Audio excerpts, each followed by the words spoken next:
Cheers, guys! English Rabisco here, and after a quarter of a century of existence, Microsoft's Internet Explorer is now dead. Yes, on the 15th of June of 2022. What a life it has had.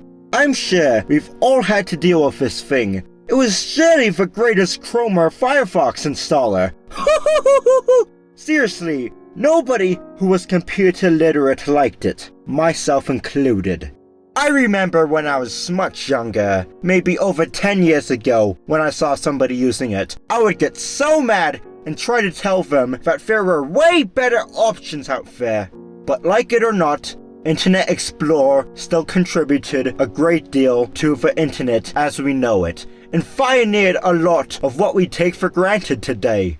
So today, let's pay tribute to this browser and put it to rest. First of all, we're gonna have an overview of the life of Internet Explorer. It was born out of a modified version of Mosaic web browser and was released in the Microsoft Plus package for Windows 95. Internet Explorer 1.0, the first version, was released on August 16th, 1995. And the first two versions were not that good. They could only support basic web pages, and it took some time for it to get popular, but Internet Explorer 3 was the first one that became popular in 1996. It was also bundled too, and like I said, was way more popular than the previous versions, and it had support for more standards. Eventually, it was bundled into OEM versions of Windows, like pre-installed versions you get at the store with the computer, and then it came bundled with the retail install itself eventually. Beginning with Internet Explorer 4, it started mingling itself into Windows. And this is basically when the so-called first browser war started, when it competed, or maybe prevented competition, with Netscape, because you had to buy that separately, and this essentially killed them.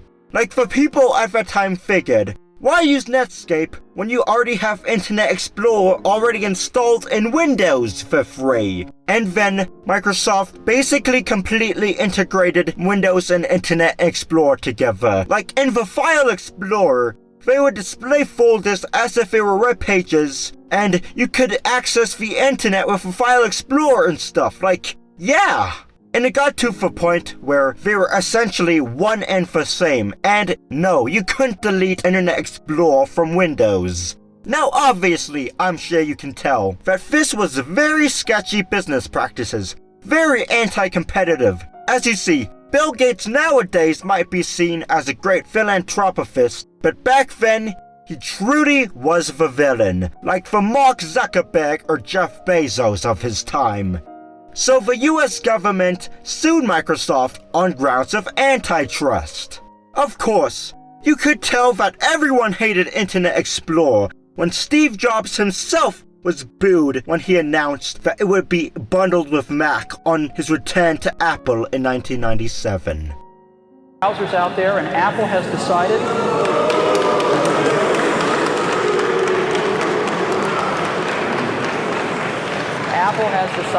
to make Internet Explorer its default browser on the Macintosh.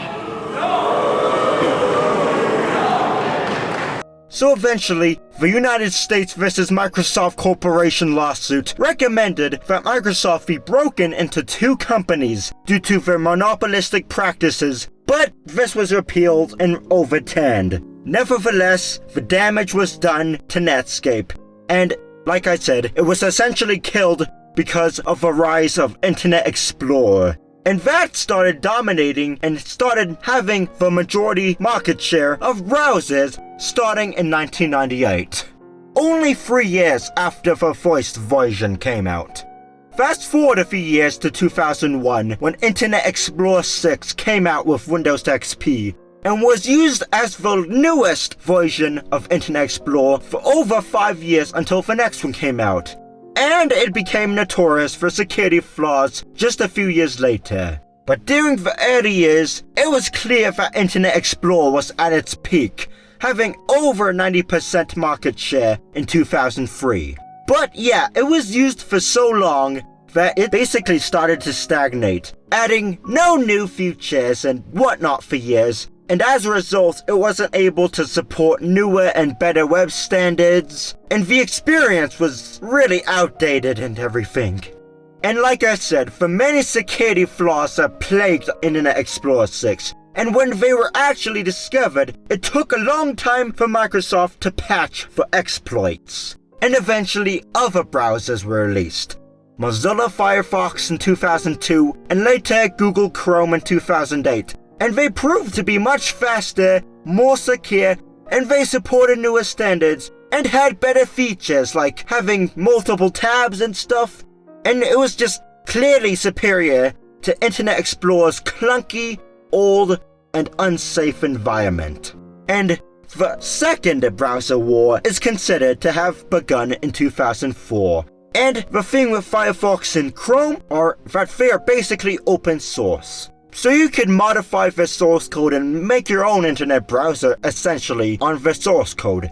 And slowly but surely, this cut into Internet Explorer's huge market share. It also didn't help that Apple started including Safari in macOS in 2003 after the deal with Microsoft ended. And oh yeah, there once was a Windows version of Safari too. I do remember those times, which, of course, did not help Internet Explorer. And it only goes downhill from here. The rise of smartphones in the late 2000s and early 2010s contributed to hurt Internet Explorer's popularity, with Safari in iOS and Chrome in Android being the most commonly used browsers in mobile systems. Sure, there were versions of Internet Explorer for Windows Phone, but really, who used Windows Phone? Microsoft eventually added the new features later on to Internet Explorer, but it was too late. All the web compliance tests showed that Internet Explorer was slower and didn't support the better standards, and its reputation had already been irreversibly damaged due to all the security exploits and lack of features. Nevertheless, it wasn't until 2012 when the market share of Internet Explorer was overtaken by Chrome. It had still somehow maintained a majority share until then. And I'm surprised it was able to have that majority for so long, given everything. The last version of Internet Explorer was 11, released on October 17, 2014, launched alongside Windows 8.1. And then in 2015, with the release of Windows 10, Microsoft released Microsoft Edge, a new web browser, although Internet Explorer still remained inside Windows 10. And I think Microsoft wanted a new start since Internet Explorer such had a bad name to it at that point. And yeah, it wasn't even included in Windows 11 when that came out in October 2021. And from there, Internet Explorer's market share declined, and now, as of April 2022, it only has a 1.68% market share worldwide when it comes to desktop and laptop systems, and only a 0.39% market share when mobile devices and consoles are considered. And here we get to June 15th, 2022, the final death of Internet Explorer. There will be an Internet Explorer mode in Edge for backwards compatibility, but finally the browser that went on for so long and refused to die, kinda like The Simpsons, as you know, has finally died for good. And now I'm gonna talk about some of the accomplishments of Internet Explorer. Internet Explorer 3 was the first web browser to support CSS. Dynamic HTML was introduced with Internet Explorer 4, along with Document Object Model, as was introduced during the first browser war. Internet Explorer 5 introduced favicons. Now that's one thing you see every time you open up a page in a tab. You see it every day if you use the internet. And I think you can consider Microsoft's aggressive integration of Internet Explorer into Windows as an innovation, as Bill Gates himself used as a justification in the United States vs. Microsoft lawsuit. This created the idea of bundled default web browsers. Like, look at what we have today with Edge on Windows, Safari on Mac or iOS, and Chrome on Android. Even mobile browsers have the same thing going on too. In the end, Internet Explorer shaped the internet as we know it today and had such a deep impact when it came to the overall development of the web. Sure, it wasn't evil that Microsoft created to try to gain influence over all aspects of computers, but it still helped innovate many of the things we take for granted today, and I'm sure we all have used it at one point if you're old enough. However, its time has come. All things, good or bad, must come to an end. May we remember the moments we spent with this, and even with the spite in our hearts, may we be grateful for what it has done for the internet. I am English Rabisco, and I am putting Internet Explorer to rest.